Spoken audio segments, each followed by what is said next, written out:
terms of your own training, your own personal training, how much do you invest in training and marketing? So it's important that sometimes you've got to mix with the people who've been there and done it. You've also got to go outside your comfort zone to get pushed into different levels, and if anything, for your own self-development.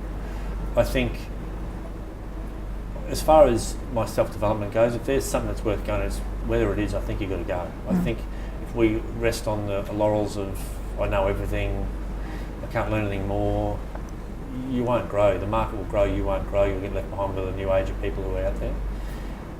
As far as costs, hard to know. As far as, I would think personal development a year, I'd spend maybe 10 to 20,000, whether that's a business coach, whether that's doing travel, whether that's conferences, whatever it is. Yeah. I don't think you can put a value on the return you get for that. I think you'd like to say you get your money back. I think you'd find in the long term you get a lot more than just what you paid for it. And the relationships you build along the way, which you can't put a dollar value on. Absolutely. Prospecting is something that I think every conference we go to, there's a speaker on prospecting. There are tips on how to do it and how not to do it. How much time do you spend prospecting every day?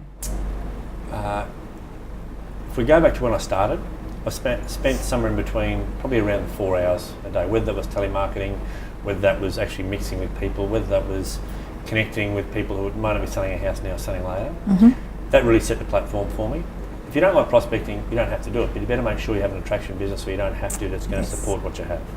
I've done it the other way. I've seen it as the more signs I have, the more sales I have, the more people that know who I am and what I do.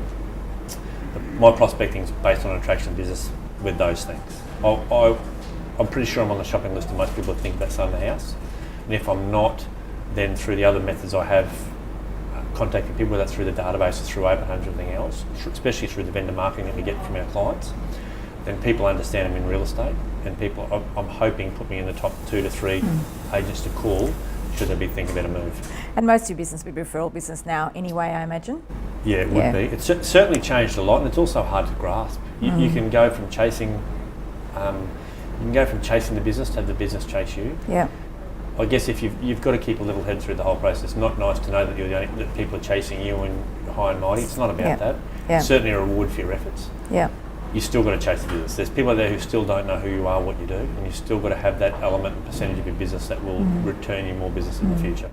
I know you have a lot of discipline around your marketing, and you do drops and local marketing on a regular basis. Just run us through briefly what that looks like. So, from my outset, for the last 5 years, every 10 days, someone in my area of influence has got a flyer, information on the marketplace, something about myself, something else what has sold. That hasn't stopped. I don't even know it happens anymore. It just happens by default. But what it does give me is gives me consistency in the marketplace. Sellers aren't always looking at selling, but when they do, I'm hoping that what I've done in the past rewards me in the future. Whether I've listed a house, information goes to the marketplace relevant to people who live in the area and might want to buy in the area. When it sells, I give people in the marketplace an update of what we've achieved. It's more so than anything trying to keep people informed on where the market is. Regardless of how bad the market is, people don't understand or appreciate that there's still a lot of houses sold. Yeah. A lot of people still buying homes, it's just not the levels they previously were. Tell me, what's the best piece of advice you've ever received from anyone? When I first started, someone said to me back then, you've got a very short time period to achieve a lot in this game. You can do it over a long time, but it won't, if you can get to a certain level early on, and that's only through hard work. It's only through hard work, discipline and structure in your business, then the rewards will be huge. You can do it over 10 years if you like. That's what you'll find is your drive will change, because with all due respect, we're all getting older. Yeah. Your motivation, your focus will change. Do it in a short amount of time and put in a lot of work and make sacrifices.